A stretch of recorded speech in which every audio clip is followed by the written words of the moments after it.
Hello दोस्तों। आज जो कहानी मैं आपको सुनाने जा रहा हूँ, ये कहानी है किसान बने भूत की कहानी। एक बार की बात है, एक गांव में छोटू, छुटकी, राघव और राधा नाम के 4 दोस्त रहा करते थे। जहाँ छोटू की बहन छुटकी थी, वहीं राघव की बहन राधा थी। चारों एक साथ ही स्कूल जाते और एक साथ ही खेला करते थे। कुछ ही दिनों में क्रिसमस भी आने वाला था। मोबाइल, टीवी, हर जगह बस क्रिसमस ही क्रिसमस चल रहा था। हर जगह क्रिसमस के ही चर्चे थे। क्रिसमस को लेकर इन चारों में भी बहुत एक्साइटमेंट था। छोटू के दिमाग में क्रिसमस पार्टी को लेकर एक आइडिया आता है। वो अपने आइडिया को अपने दोस्तों को बताता है। क्यों ना हम भी क्रिसमस पार्टी करें? हमारे फेवरेट कार्टून में जैसे क्रिसमस पार्टी होती है, बिल्कुल वैसे ही। बहुत मजा आएगा। बोलो, क्या कहते हो? हमारे पार्टी को देखकर सेंटा क्लॉज भी आएगा और हमारे साथ डांस भी करेगा और हमें गिफ्ट भी देकर जाएगा। छोटू की तरह राघव को भी यह आइडिया बहुत पसंद आता है और वो फौरन ही बोल पड़ता है। आइडिया तो बहुत अच्छा है, लेकिन पार्टी हम करेंगे कहाँ? और हमारे पास तो क्रिसमस का ट्री भी नहीं है। बिना क्रिसमस ट्री के सेंटा क्लॉज नहीं आने वाला है। हमारे पीछे वाले मैदान में ट्री है, तो क्रिसमस ट्री नहीं है, पर हम उसे ही सजा सकते हैं और ऐसा बना सकते हैं कि जैसे वो ही क्रिसमस ट्री लगे। छुटकी डरती हुई कहती है। नहीं भाई, मम्मी ने तो उस पेड़ के पास जाने से भी मना किया है और तुम दोनों वहाँ क्रिसमस पार्टी की बात करते हो। मम्मी कहती है उस पेड़ पर भूत रहता है। अभी छोटी की बात खत्म भी नहीं होती है कि राधा बोल पड़ती है। राघव, हम उस पेड़ के पास बिल्कुल भी पार्टी नहीं करेंगे। क्या तुझे पता नहीं है कि उस पेड़ का भूत बच्चों को पकड़ कर ले जाता है? मम्मी ने मुझे बताया है, उस पेड़ का भूत बच्चों को ले जाकर उन्हें खा जाता है। पिंकी के भूत के डर से पार्टी ना करने की बात से राघव जोर जोर से हंसने लग जाता है और हंसते हुए कहता है। राधा और छुटकी, तुम दोनों इतने बड़े होकर भी भूत से डरते हो? अरे ये बातें तो हमें मम्मी बचपन में डराने के लिए सुनाया करती थी। असल में तो भूत कुछ नहीं होता है। मैं और राघव ने तो प्लान बना लिया है। तुम दोनों ने आना है तो आओ, वरना मैं और राघव अकेले ही सेंटा के साथ नाचेंगे। वो सिर्फ हम दोनों को एक गिफ्ट देकर जाएगा, तब रोती रहना तुम दोनों। हम तो तुम्हें अपना गिफ्ट बिल्कुल भी नहीं देने वाले। गिफ्ट और पार्टी के लालच में छुटकी और राधा दोनों भी ना चाहते हुए मान जाती हैं और उन चारों को पता था कि अगर उनके घर पर उस भूतिया पेड़ के पास पार्टी करने का बोलेंगे तो मम्मी पापा मना कर देंगे।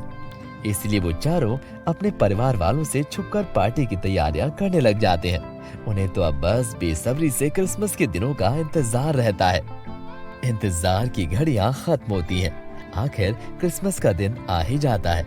छोटू और राघव ने पेड़ को सजाने का सारा सामान इकट्ठा कर लिया है और छुटकी और राधा ने भी अपने टिफिन में सारा खाने पीने का सामान इकट्ठा कर लिया है। इन चारों को पता नहीं है कि आज क्रिसमस की रात होने के साथ साथ अमावस की भी रात है। उनको पता ही नहीं है कि अमावस की रात को ही पेड़ पर रहने वाले भूत भी आ जाते हैं। रात के 8 बज जाते ही गांव में सब जल्दी ही सो जाया करते हैं। एक तरफ राधा और राघव चुपचाप घर से निकलते हैं, तो दूसरी तरफ छुटकी और छोटू भी घर से पेड़ वाली जगह पर पहुंच जाते हैं। चारों के चेहरे पर क्रिसमस की एक अलग ही खुशी झलक रही होती है। तो दोस्तों, शुरू करते हैं हम अपना काम। मैं और छोटू मिलकर इस पेड़ को सजाते हैं और तुम दोनों मिलकर स्नैक्स का सामान लगा लो। एक बात और, सेंटा क्लॉज रात को 12 बजे के बाद ही आता है, तो तुम दोनों जल्दी घर जाने का मत बोलना। रोज ही तो जल्दी सो जाते हो, एक दिन देर से सो जाओगे तो क्या हो जाएगा? कुछ भी नहीं होगा। आज देर तक जागेंगे और वैसे भी कल स्कूल से छुट्टी है, फिर देर से ही हम उठेंगे। पर भाई, मम्मी कहती है रात को तो भूत चुड़ैल का टाइम होता है। अगर भूत आ गया तो? मम्मी की बच्ची, मम्मी जो कहती है वो सब भूल जा। अभी जो मैं कहता हूँ बस वही सुन, समझी? और चुपचाप पार्टी कर। उसके बाद छोटू और राघव दोनों मिलकर बहुत ही अच्छे से क्रिसमस के ट्री को सजाते हैं और छुटकी और राधा दोनों मिलकर पार्टी के खाने का सामान लगा देती हैं। चारों मिलकर पहले जिंगल बेल गाते हैं और फिर खाना खाकर डांस करने लग जाते हैं।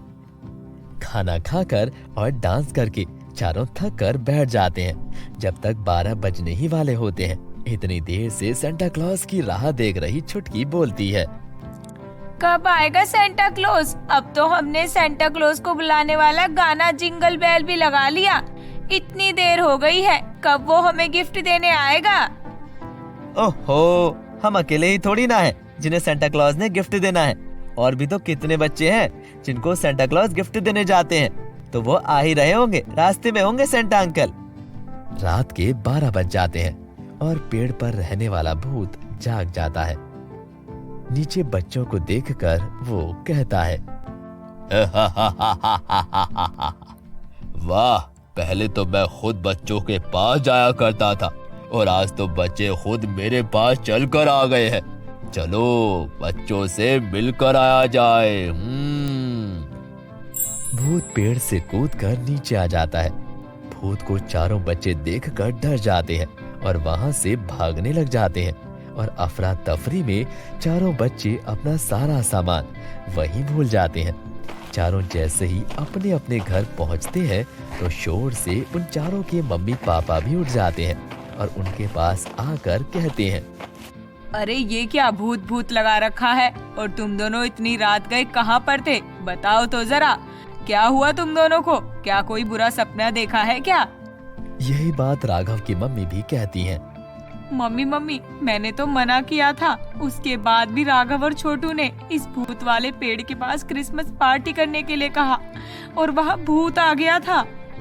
राधा के ऐसा कहते ही इधर राघव को डांट पड़ने लग जाती है। उधर छुटकी के कहते ही छोटू को डांट पड़ने लग जाती है। चारों पर उनके मम्मी पापा बहुत चिल्लाते हैं कि क्यों वो इतनी रात को उस पेड़ के पास गए और क्रिसमस पार्टी मनाई। जैसे तैसे बच्चे चुप होकर सो जाते हैं। तभी वहां पर भूत आ जाता है। भूत उन चारों के सामान को लौटाने आया होता है।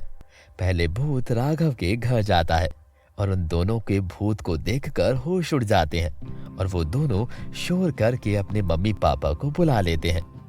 भूत के दोबारा आने पर जहाँ छोटू रो रहा होता है वहीं भूत भी रोने लग जाता है। भूत को रोता हुआ देखकर छोटू भूत से कहता है, अरे मैं तो तुम्हें देखकर रो रहा हूँ, पर तुम क्यों रो रहे हो? भूत रोते हुए अपनी सारी कहानी छोटू को बताता है। इसी गांव में मैं रहा करता था। वो एक किसान था। मेरा नाम मुकेश था। मुकेश और उसकी बीवी के कोई बच्चे नहीं थे, पर मुकेश को बच्चों से बहुत प्यार था। आसपास के बच्चों से मुकेश बहुत प्यार किया करता था और उन बच्चों के लिए गिफ्ट्स भी लाया करता था। मुकेश और उसकी बीवी ने अपना बच्चा ना होने की वजह से मुकेश के भाई के बेटे बंटू को गोद ले लिया था। पैसों के लालच में मुकेश के भाई राकेश ने भी अपने बेटे को गोद दे दिया था। उसकी बुरी नजर तो मुकेश के पैसों पर थी। एक दिन उसने मौका पाकर मुकेश की सारी जमीन और जायदाद अपने बेटे बंटू के नाम करवा ली।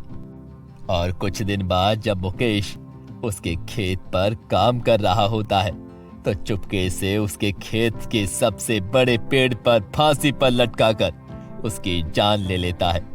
मुकेश का भाई राकेश मुकेश की मौत का जिम्मेदार उसकी बीवी को ठहराकर उसे जेल करवा देता है और खुद सारी जमीन और जायदाद यहाँ से बेचकर शहर चला गया और वो सारी जायदाद अपने नाम करवा ली। मरने के बाद भी मुकेश का बच्चों के लिए प्यार कम नहीं हुआ और वो अक्सर बच्चों को देखकर उनके पास आता था तो बच्चे उसे देखकर डर के रोने लग जाते थे। तो फिर उसके बाद सारे गांव वालों ने अपने बच्चों को उस पेड़ के पास जाने से भी मना कर दिया था जहां मुकेश का भूत रहता है। मुकेश का भूत रोते हुए अपनी बात आगे बताता है। पहले सब मुझे अंकल अंकल कहकर मेरे पास दौड़े चले आते थे, पर अब भूत भूत कहकर भाग जाते हैं। मैं तो बच्चों से बहुत प्यार करता हूँ। उन्हें मार कर खाने वाला भूत नहीं हूँ मैं। भूत की बातें सुनकर छोटू भूत से कहता है, आज से सब आपको भूत अंकल कहकर मिलने आया करेंगे। मैं गांव के सारे बच्चों को बता दूंगा कि आप तो बच्चों के दोस्त हो भूत अंकल। वो किसी को भी नुकसान नहीं पहुंचाएंगे। और फिर छोटू अपनी बहन छुटकी की दोस्ती भी भूत से करवा देता है और राघव और राधा की भी भूत से दोस्ती करवा देता है और गांव के सभी बच्चों को भूत अंकल के बारे में बता देता है। जिसके बाद से सभी बच्चे भूत अंकल से मिलने आते हैं। भूत अंकल उन सबको गिफ्ट भी देते हैं और सब भूत के साथ बहुत खेलते हैं। तो दोस्तों, कैसी लगी आपको ये कहानी? अगर पसंद आई हो तो वीडियो को लाइक करें और चैनल को सब्सक्राइब कर दें। मिलते हैं आपसे अगली कहानी में।